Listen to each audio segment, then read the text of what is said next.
News, सच जरूरी है। नमस्कार दर्शकों, यह है MNS न्यूज नेटवर्क। मैं हूं आपके साथ आरती। आइए देखते हैं आज की कुछ खास खबरें। अमृतसर लाया गया अमृतपाल का दाहिना हाथ प्रफुल्लित साय की तरह चल रहा था, उसके साथ अब खुलेंगे राज। भगोड़े खालिस्तान समर्थक अमृतपाल सिंह के करीबी पप्पलप्रीत सिंह को मंगलवार 11 अप्रैल तड़के अमृतसर एयरपोर्ट लाया गया। पप्पलप्रीत को सोमवार 10 अप्रैल को अमृतसर के कतुनंगल इलाके से गिरफ्तार किया गया था। इसके पहले सोमवार को पंजाब के पुलिस महानिरीक्षक मुख्यालय सुखचैन सिंह गिल ने कहा कि पप्पलप्रीत को राष्ट्रीय सुरक्षा कानून के तहत गिरफ्तार किया गया है। अमृतपाल सिंह के मुख्य सहयोगी पप्पलप्रीत सिंह को अमृतसर ग्रामीण पुलिस ने कतुनंगल इलाके से गिरफ्तार किया है। गिरफ्तारी राष्ट्रीय सुरक्षा कानून के तहत की गई है। इसके अलावा वह 6 मामलों में भी फरार है। पप्पलप्रीत को कई तस्वीरों में अमृतपाल सिंह के साथ देखा गया था, जो राज्य पुलिस के शिकंजे से बचने के बाद सामने आई थी।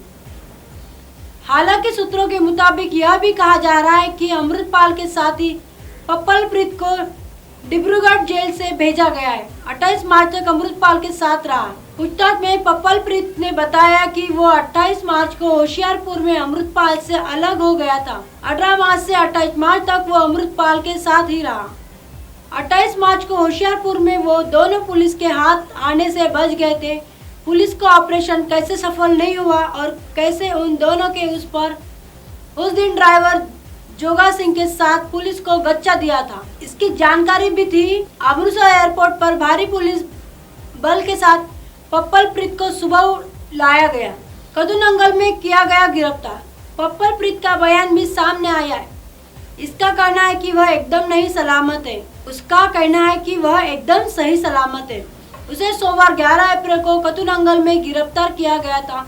पुलिस का कहना है कि 18 मार्च को अमृतपाल के भागने के बाद से दोनों को कई मौके पर सीसीटीवी फुटेज में साथ देखा गया था। खबर यह भी सामने आई थी कि पुलिस के डर से पप्पलप्रीत और अमृतपाल हरियाणा और बाद में पीलीभीत भाग गए, जहां वे एक गुरुद्वारे में छिप गए थे। बाद में दोनों पंजाब लौट आए और होशियारपुर में छिप गए। अमृतपाल के दिल्ली में होने का शव। इससे पहले पंजाब पुलिस ने अमृतपाल के दिल्ली की सीमा में प्रवेश करने पर संदेह जताया था। इनपुट मिलने के बाद दिल्ली पुलिस अलर्ट मोड पर आ गई है और अमृतपाल की गतिविधियों पर नजर रखने की कोशिश कर रही है। अमृतपाल 18 मार्च से फरार है, जिस दिन पंजाब पुलिस ने उसकी तलाश शुरू की थी। अमृतपाल के समर्थकों की तरफ से 23 फरवरी को अमृतसर अजनाला पुलिस स्टेशन पर धावा बोलने के लगभग 3 हफ्ते बाद यह कार्रवाई हुई, जिसमें उसके एक करीबी लवप्रीत तूफान की रिहाई की मांग की गई थी। तिब्बत दुनिया का सबसे कम आजाद देश, हर हरकत पर चीन का पहरा। अमेरिकी संस्था फ्रीडम हाउस की वर्ल्ड फ्रीडम इंडेक्स रिपोर्ट के मुताबिक तिब्बत दुनिया का सबसे कम आजाद मुल्क है। यहाँ के नागरिकों पर चीनी सुरक्षा बलों का सख्त पहरा है। बीते माह 9 मार्च को जारी हुई इस रिपोर्ट में बताया गया है कि तिब्बत इसी सूची में लगातार तीसरे वर्ष दक्षिणी सूडान और सीरिया के साथ सबसे निचले पायदान पर है। रिपोर्ट के मुताबिक तिब्बत में रहने वाले लोगों को बुनियादी मानवाधिकार भी नहीं मिले। इससे पहले 6 मार्च को संयुक्त राष्ट्र की आर्थिक, सामाजिक और सांस्कृतिक अधिकार समिति ने तीसरे आवधिक समीक्षा रिपोर्ट में तिब्बत के मानवाधिकार को गंभीर उल्लंघन का मुद्दा उठाया था। चीन में कम्युनिस्ट पार्टी CPC तिब्बत के पूर्ण चीनीकरण के लिए या बलपूर्वक बौद्ध धर्म और संस्कृति को नष्ट कर रही है। बच्चों को बौद्ध शिक्षाओं से पूरी तरह वंचित कर दिया गया है। इसके अलावा स्कूली शिक्षा के जरिए बच्चों में बौद्ध धर्म व संस्कृति के खिलाफ नफरत पैदा की जा रही है। धार्मिक नेताओं को पुनः शिक्षित करने के नाम पर प्रताड़ित किया जा रहा है। रिपोर्ट में तिब्बत में होने वाले अत्याचारों की तुलना शिनजियांग प्रांत के उइगर मुस्लिमों पर किए गए अत्याचारों से ही की गई है।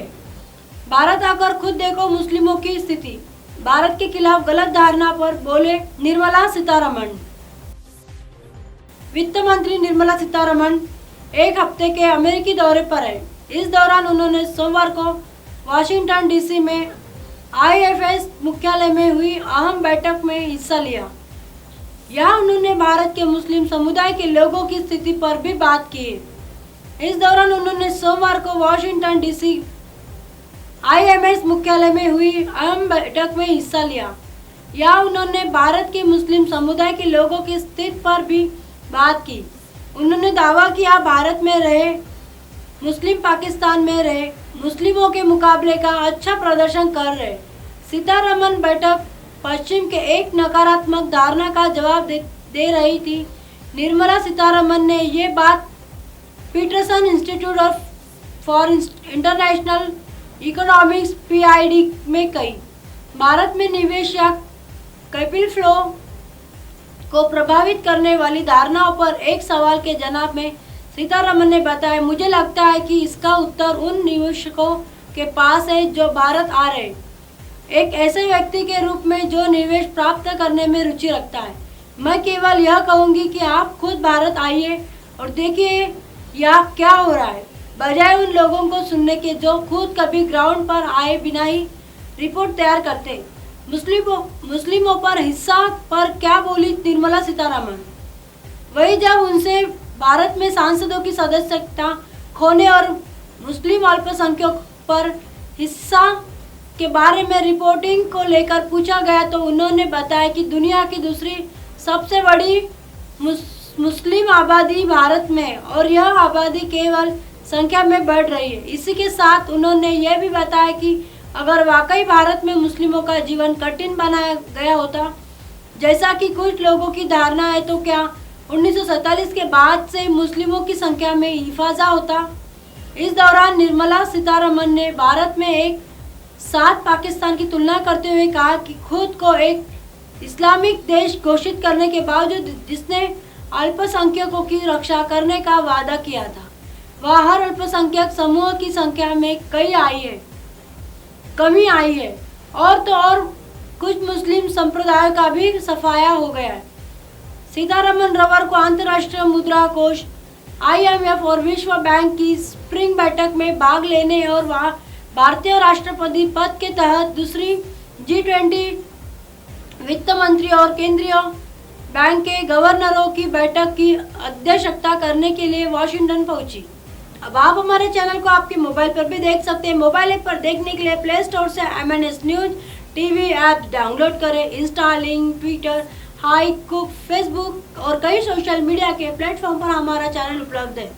आप इसे यूट्यूब पर भी देख सकते हैं। आप हमारे चैनल को लाइव भी देख सकते हैं www.mnstv.com पर। फिलहाल वक्त तो चला है दर्शकों ब्रेक का। ब्रेक से लौटने के बाद देखिएगा देश और दुनिया की तमाम खबरें। बने रहिए MNS न्यूज पर। नमस्कार।